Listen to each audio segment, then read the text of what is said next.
तो कल अयोध्या में योगी कैबिनेट लगने वाली है। 11 तारीख को भव्य और दिव्य दीपोत्सव मनाने की तैयारी है। रामलला के दर्शन पूरी कैबिनेट मुख्यमंत्री योगी आदित्यनाथ की अध्यक्षता में कल पूरी कैबिनेट रामलला के दर्शन करेगी। इस पर बातचीत करने के लिए तमाम मेहमान हमारे साथ मौजूद हैं। लेकिन अयोध्या अहम क्यों है, जिस पर हम चर्चा कर रहे हैं, ये भी समझिए। देश की अहम धर्मनगरियों में से एक है, आध्यात्म में नहीं राजनीति का भी केंद्र रही अयोध्या नगरी। बहुसंख्यक समाज की आस्था केंद्र है। भव्य राम मंदिर का यहां पर निर्माण हो रहा है। आलोक अवस्थी साहब, मैं एक चीज जानना चाहता हूं कि क्या बीजेपी को लगता है कि इस बार के चुनाव में भी राम मंदिर का निर्माण, अयोध्या का भव्य विकास और अयोध्या का जो चहुमुखी विकास आप लोग कर रहे हैं, इस मसले पर वोटिंग होगी?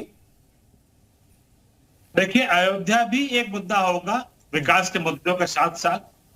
गरीब कल्याण की योजनाएं जो प्रधानमंत्री मोदी जी ने चलाई है, जो घर घर उन गरीबों के आंसू पहुंच रही हैं जिनको कोई पूछता नहीं था। आज 80 करोड़ देश की जनता जो गरीबी रेखा के नीचे थी, जिनके रोजगार छिन गए थे एक समय पे, आज उनको अगले 5 साल तक के लिए जो है फिर से जो है वो राशन मिलता रहेगा। एक तरीके से ये एक बहुत बड़ा सहारा है उन गरीबों के साथ में। साथ ही साथ जिन गरीब परिवारों में बेटी की शादियों के धन नहीं होता था, उनको धन मिल रहा है। उनको घर का मालिक बनाया गया है, घर में बिजली का कनेक्शन दिया गया है, शौचालय नहीं बनाया गया था, शौचालय बना के दिए गए। कई सारी अन्य योजनाएं जो देश में चल रही हैं, उन सभी का मुद्दा बनेगा। लेकिन मैं एक बात जरूर कहना चाहूंगा, यहाँ पर सवाल उठाए गए कि साहब कोर्ट के आदेश पर राम मंदिर का निर्णय हुआ, मंदिर बन रहा, बीजेपी क्रेडिट क्यों ले रही है?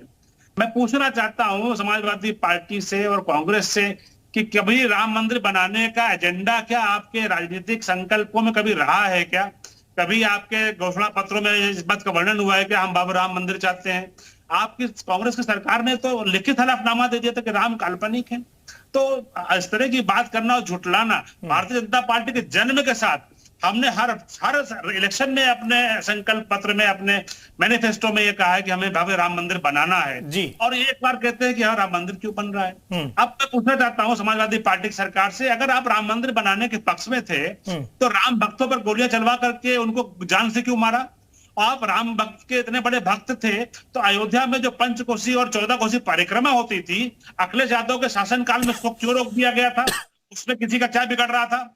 वो तो राम भक्त करते थे, साधु संत करते थे, उसको भी आपने रोक दिया था। मैं पूछना चाहता हूँ समाजवादी पार्टी से कि अभी मुक्त शरणन जो आज द्वारका पीठ के जो ज्योतिष पीठ है हमारी, उसके शंकराचार्य हैं, उनको बनारस के अंदर लाठियों से क्यों पीटा गया था उनके शिष्यों के साथ में? आप तो तुष्टीकरण की राजनीति में बहुत आगे थे।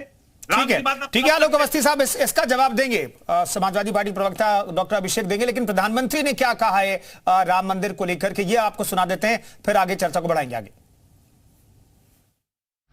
हम श्री राम की मर्यादा भी जानते हैं और अपनी सीमाओं की रक्षा करना भी जानते हैं।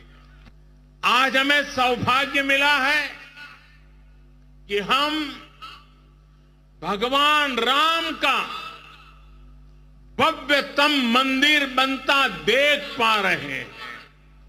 और अयोध्या की अगली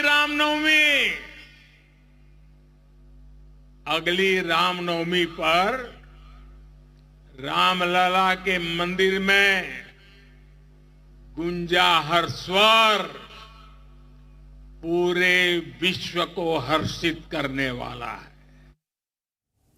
डॉक्टर अभिषेक जवाब दीजिए, चूंकि आलोक अवस्थी साहब भी जानना चाहते हैं, भाई क्रेडिट हम क्यों ना ले, बीजेपी क्यों ना ले, क्योंकि हमने 1989 से राम मंदिर को अपने टॉप प्रायोरिटी में रखा है, एजेंडे में शामिल किया है, घोषणा पत्र में शामिल किया है, तो क्रेडिट भी तो उन्हीं को मिलना चाहिए। कुंदन भाई, क्रेडिट ये लेते, ये सरकार में थे, इनके पास 2/3 बहुमत रहा, इनकी 3-3, 4-4 सरकारें चली, अटल बिहारी वाजपेयी जी की सरकारें चली और इन्होंने कई सरकारों को वो चलाया। तो ये वहाँ पे लॉ बना देते, जैसे आजकल के काला कानून बनाया था, 3 काला कानून, वैसे लॉ बना देते। क्या दिक्कत थी इनको? ये संसद से लॉ बना के उसको बना लिया होता। जो आदरणीय सुप्रीम कोर्ट ने उसको निर्णय दिया है, उस सुप्रीम कोर्ट के निर्णय को अपना कहना, ये सबसे बड़ी मेरे ख्याल से माननीय उच्चतम न्यायालय की वो है। आप उनकी बेइज्जती कर रहे हो। माननीय उच्चतम न्यायालय के मतलब यानी जो भी हमारे जज लोग हैं, वो लोग सरकार से इन्फ्लुएंस है क्या? भाई उन्होंने तो फैसला दिया, लंबी प्रोसीडिंग्स होती हैं कोर्ट की, उन्होंने सारी चीजें सुनी, सारे तथ्यों को देखा और उन्होंने फैसला किया, सबने उसका स्वागत किया। तो ये क्रेडिट का गेम कौन सी बात है? अभी इन्होंने बहुत बड़ी बात कही, अभी ये राम राज्य की बात कर रहे थे। मैं ये पूछना चाहता हूँ, राम राज्य में क्या महिलाओं का उत्पीड़न होता था कि जो 112 की महिला कर्मी हैं उनको 24 घंटे 48 घंटे वहां बैठना पड़ता, उनकी मांगे पूरी नहीं होती हैं? उसके बाद मैं इनसे पूछना चाहता हूं, ये कहते हैं 80 करोड़ जनता को ये 5 साल तक राशन देंगे, यानी जनता को रोजगार नहीं देंगे। 80 करोड़ जनता को ये आत्मनिर्भर नहीं बनने देंगे, देश का विकास करने नहीं देंगे, कि वो देश विकसित देश में आते हैं जहां पे मैक्सिमम लोग काम करते हैं। ये आंकड़े मैं गलत नहीं कह रहा हूं, ये आप किसी से भी पूछ लीजिए। उसके बाद इन्होंने कहा कि हम जो है बीजेपी का घोषणा पत्र और समाजवादी पार्टी कांग्रेस सबके घोषणा पत्र बताए। ये अपने घोषणा पत्र को खुद पढ़ ले। 2013 में माननीय प्रधानमंत्री जी का भाषण सुन ले, जो लाल किले की प्राचीर से उन्होंने दिया था 2 करोड़ रोजगार हर साल देने का। तो क्या माननीय प्रधानमंत्री जी अपनी बात से मुकर रहे हैं? और रही बात ये महंगाई को डायन कह के आए थे घोषणा पत्र में कि साहब हम आते ही महंगाई कंट्रोल कर देंगे। आज महंगाई ने कमर तोड़ दी है, उसके बाद ये क्यों नहीं करते? ये चुनी हुई जनता की सरकार है, जनता ने इनको चुन के अपने विकास के लिए, अपने रोजगार के लिए, अपने रोटी कपड़े मकान के लिए रखा हुआ है। और ये सरकार सिर्फ पक्ष से नहीं बनती, विपक्ष से भी बनती। तो जो मुद्दे इनके गलत हैं हम उनको उठाएंगे। मैं आज पूछ रहा हूं कि आप वेतन देने के लिए आपके पास पैसा नहीं, आप वेतन देने का पैसा नहीं है और आप कैबिनेट की मीटिंग करा रहे हो। आप साहब आजमगढ़ में भी करा लो, मैं तो कहता हूं आजमगढ़ में भी करा लो, क्योंकि वहां आपका एक भी विधायक नहीं रह गया। तो आप आजमगढ़ में करा लो, गाजीपुर में करा लो, कराओ ना इन जिलों में कैबिनेट की मीटिंग। हर जिले में नहीं, अयोध्या में जो कैबिनेट मीटिंग हो रही है इसमें आपत्ति है क्या समाजवादी पार्टी को? करो, ठीक है, वो तर्क सरकार तय करेगी कहां पर कराना है, लेकिन क्या अयोध्या में कैबिनेट की मीटिंग हो रही है इससे में कोई दिक्कत है? मुझे कुंदन भाई बिल्कुल आपत्ति नहीं है। मैंने बोला इन जगहों पे भी तो आपको होनी चाहिए कि आप जनता के मुद्दे सुने, आपकी कैबिनेट सुने, कैबिनेट तो सुने, उनके मंत्री सुने, जो ये लाल बत्ती लेके लगातार प्रोटोकॉल में घूमते रहते हैं। माननीय उप मुख्यमंत्री जी स्वास्थ्य की बात करते हैं और इस समय आज डेंगू ने कहर मचा रखा है, पॉलीआर्थराइल्जिया हो रहा है लोगों को, और उसके ऊपर सरकार का कोई रुख नहीं, कोई रवैया नहीं। सरकारी बेड मिल नहीं रहे हैं लोगों को, अस्पताल खाली है, डॉक्टर्स हैं नहीं, नर्सें हैं नहीं। आप बताइए, इस तरह की व्यवस्था दे के आप कहते हो आप रामराज्य ला दो? ठीक है, आलोक अवस्थी साहब कुछ कहना चाह रहे हैं, उसके बाद में त्यागी जी के पास जाऊंगा। अभिमन्यु त्यागी कांग्रेस के प्रवक्ता हमारे साथ मौजूद। आलोक अवस्थी साहब जल्दी से सर, छोटा जवाब। देखिए अभिषेक जी को राम राज्य से इतनी परेशानी क्यों है, इसका वो एक्सप्लेनेशन नहीं दे रहे।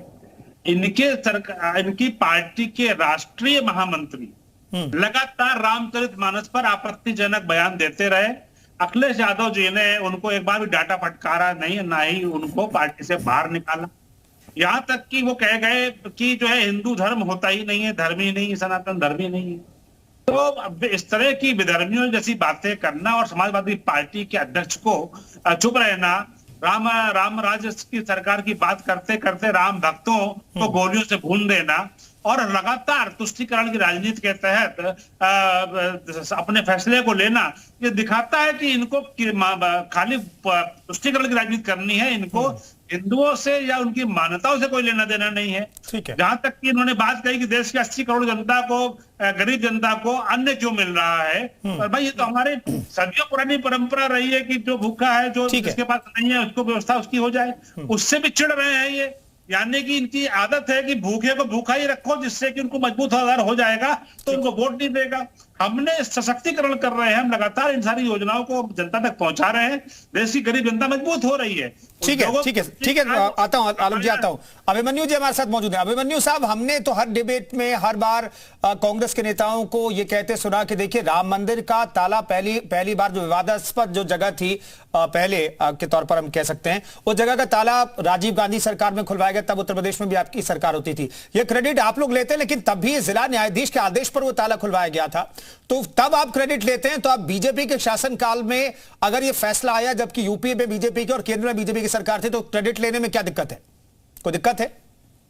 देखिए कुंदन जी, हम कभी भी धार्मिक मामलों को राजनीतिक मंचों पर नहीं सजाते हैं। ये काम भारतीय जनता पार्टी करती है। अभी मैं सुन रहा था, हमारे भाजपा के हमारे साथी हमारे भाई कह रहे थे, मुफ्त राशन की बात कर रहे थे। मैं उनकी जानकारी में इजाफा कर देना चाहता हूं कि 2013 में मनमोहन सिंह जी की सरकार में right to food bill pass कराया गया, कानून बनाया गया, ये अधिकार दे गए भोजन का अधिकार। लेकिन आज मुझे बहुत पीड़ा होती है कि 2014 के दौर में जब कांग्रेस पार्टी की सरकार रही, तब तक इस देश में 40 करोड़ लोग गरीब थे।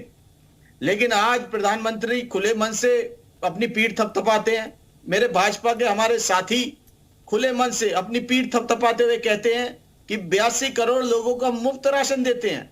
ये तो बहुत शर्मनाक बात है। यानी आपकी सारी जो नीतियां हैं वो बिल्कुल फेलियर हैं। आपने लोगों को गरीबी रेखा से ऊपर आने की जगह नीचे धरातल में गरीबी रेखा के नीचे ले जाने का काम किया है। ये रिजल्ट ये बताता है कि नोटबंदी में आपने लोगों को लाइनों में लगाया, उसमें सबसे ज्यादा जो पीड़ित हुआ वो मध्य वर्ग और किसान हुआ। नोटबंदी के बाद देश का आम चुनाव हो चुका है और मोदी जी को पहले नोटबंदी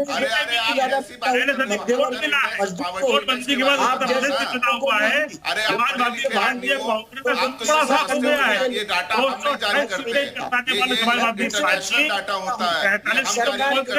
28 सीटों वाली कांग्रेस 7 सीटों पहुंच गई। नोटबंदी जिस थाली में खाते हो उसी में छेद करते हो। महिला सुरक्षा को लेकर सवाल उठाए जाने लगे।